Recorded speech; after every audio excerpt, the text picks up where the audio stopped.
everyone. Welcome to the Training in My Life podcast, episode 25. This week, the topic is Christmas Happy Ever After moments. First of all, I'd like to tell you a story. Get yourself comfortable, get a drink, or simply listen, and here we go. Once upon a time, there was a happy family living in their beautiful house in a happy place, and when it was the 25th of December, they all wished each other Happy Christmas and happily opened their gifts, smiling with absolute joy when they saw what was inside.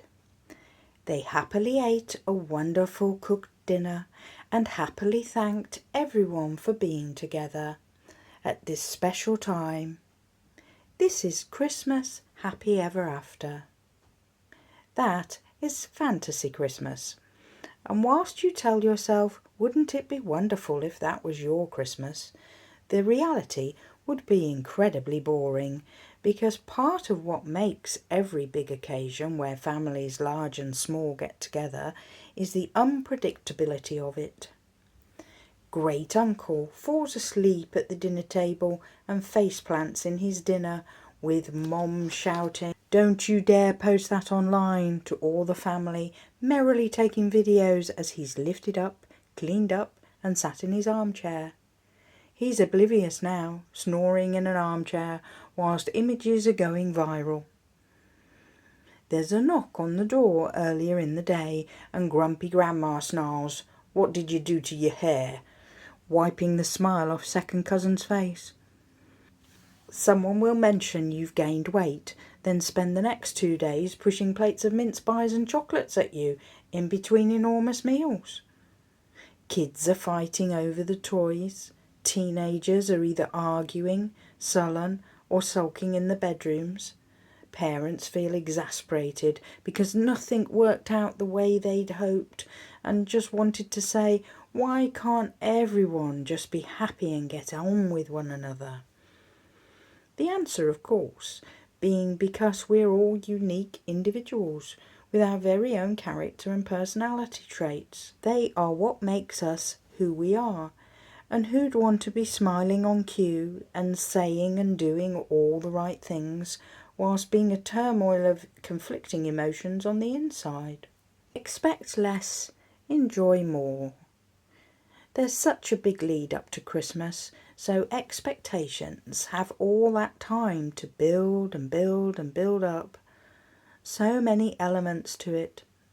There's the decorations to dig out of all those boxes that have been stored in the attic or basement for a year. Decisions to be made about whether some look too old or worn out to have another airing. Then shopping trips to buy new. If you have a real tree, then there'll be a trip to a farm to pick it out, or to a parking lot where tree sellers unload a truck and sell their trees for the day. Size matters. It has to at least fit in the room with space to add the tree topper decoration, whatever that may be. Some people like a certain kind of tree, like a Douglas pine or a spruce fir. For others, the density of branches is vital, and whether it looks like a pyramid shape or perhaps tall but not wide. It all depends on the space you have to put it in when you get home. For those of you buying an artificial tree, there's still decisions to be made, like what colour it should be, whether you want it to look like a real one or be all tinsely. These days you can buy them with lights already on the branches, and then it's deciding what kind you prefer. Ones that are colour or white or fade or stay on or have lots of settings.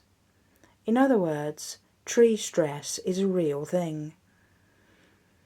Gift buying is easier now. You can sit at home and order it all online. That's what they tell you. But you still have to decide what to get, and sometimes that can take just as many hours scrolling online as it would wandering around stores. It's not just family either. Sometimes you'll have to buy a gift for the girl at the nail salon, the hair salon, your gym coach, Then there are the tip boxes on the counters at the bakers selling Christmas cakes and the butchers selling turkeys. They expect you to put a tip in at Christmas for all their hard work. We have a different postman who delivers letters to our home, but the same postman for parcels. So he's a regular one that works the route all year, whereas the one who does the letters changes all the time. I always try and stop him to give him a Christmas tip just before Christmas. The tradition being to hand over a note of money and say, "Have a drink on me for Christmas." This way, it's ensuring he remembers the number of our house, and that if there's a parcel and we're not in, he'll hide it somewhere so that we'll find it, but people won't steal it as they walk past because it's in the open. There's so much to remember to do. At the moment, it's 10 days before Christmas. I haven't bought any food for Christmas. In previous years, I tried buying a couple of weeks before and found some things that I bought were marked out of date by the 25th. So I don't do that now. I wait. I don't finish work until the 20th, which gives me 4 shopping days. I figure the supermarkets will be packed on the 21st and 22nd because that's the weekend.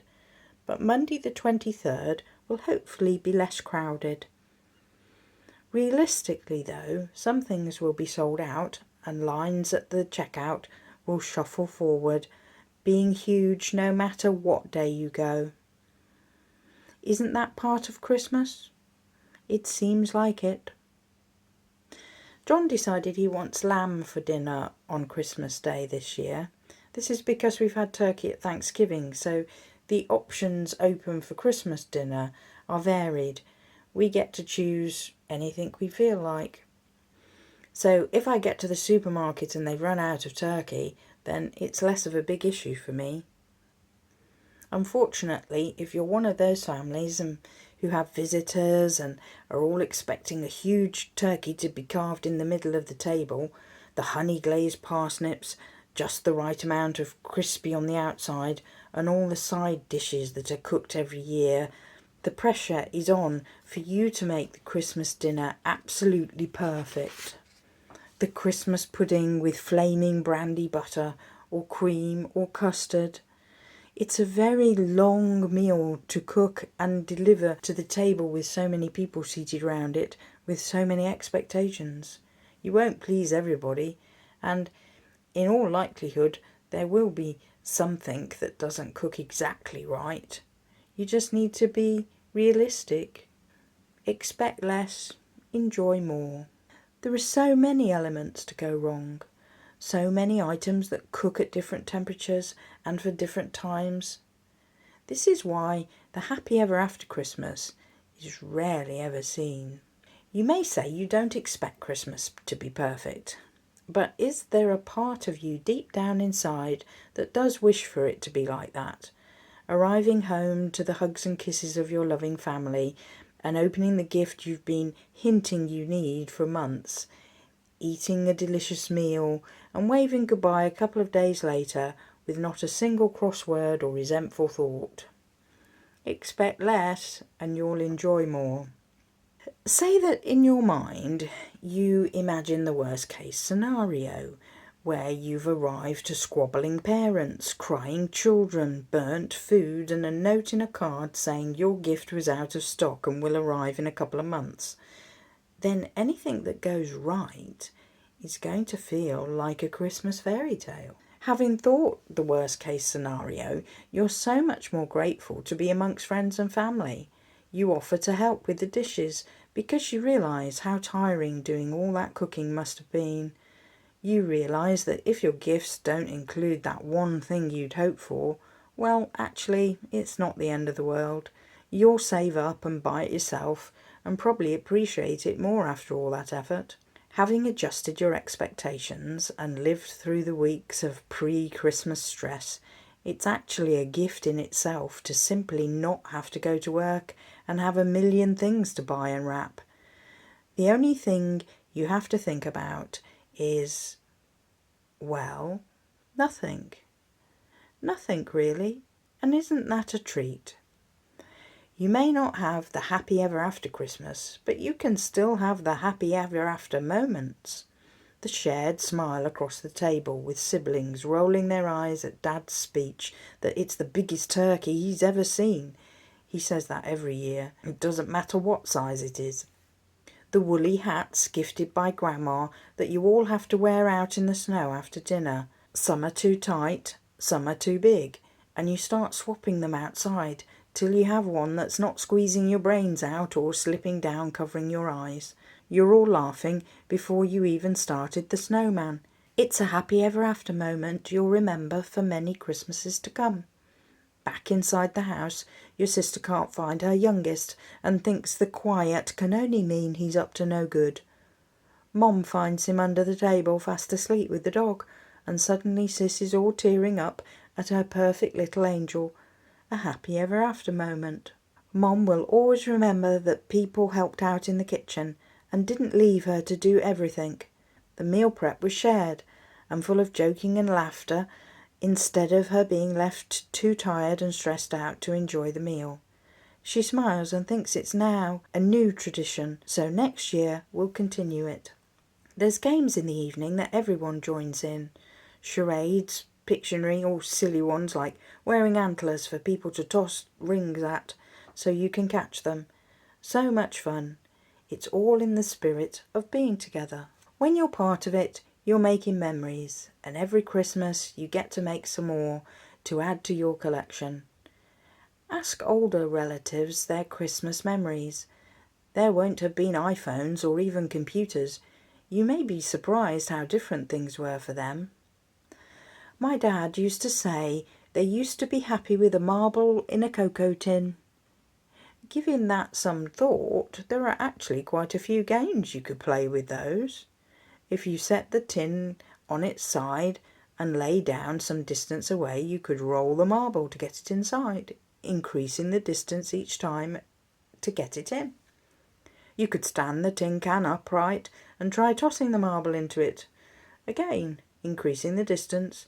You could bang the marble on the tin just to play a tune. You could throw the marble up and catch it and see how many times in a row you could do it. I think my dad's point was a gift doesn't have to cost a lot to keep you entertained, and back in those days, kids were just happy with whatever they got. We're a consumer society, want, but if you didn't have the money to pay for it, you'd probably survive perfectly well without it. You wouldn't obsess about the latest this or that, you'd be content with what you have.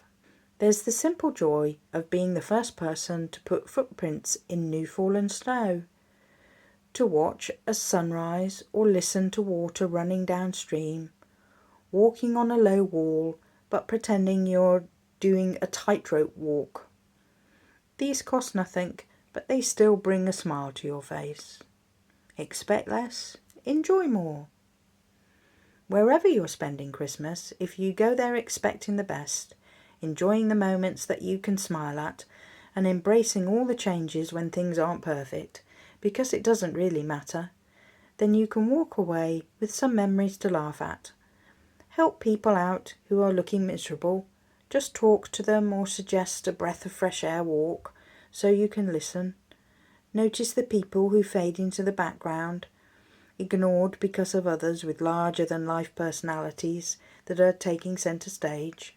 Make them realise they're not invisible, and take the time to sit and talk, just for a little while. When you begin to think about how other people are feeling and take the focus off your own wants, then the time passes quicker. You get a whole other perspective, and maybe you feel grateful to be you. If the food doesn't taste so good as you expected, remember a lot of effort went into it and don't complain. In fact, try not to complain about anything. Consider it a challenge to put a positive spin on everything you want to complain about. If the meat was dry, compliment the potatoes. If the gifts all seem practical, focus on how useful they will be in months to come. If your nephew keeps nagging you to play video games, be glad he loves you enough to choose you.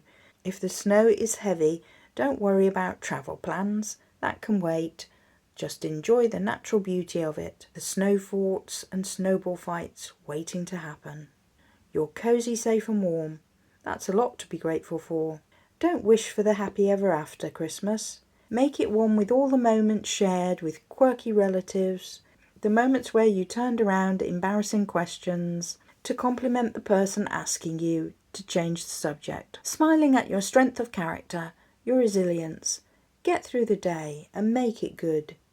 You can have the day you want by being the person that won't be negative, complain or argue with those relatives who always annoy you. Give it your best shot. Be the peacemaker, the joker, the fun, caring one that shows up just to be part of it. So, once upon a time, there was an ordinary family. They had their problems, they had their faults, but they all loved each other in their own way. So each Christmas, they shared that love by being together, and it really didn't matter how the day went, because they all lived happily ever after. Thank you for listening. I hope you enjoyed this podcast. Please like, comment, subscribe, share with a friend, and come back next time. Bye for now.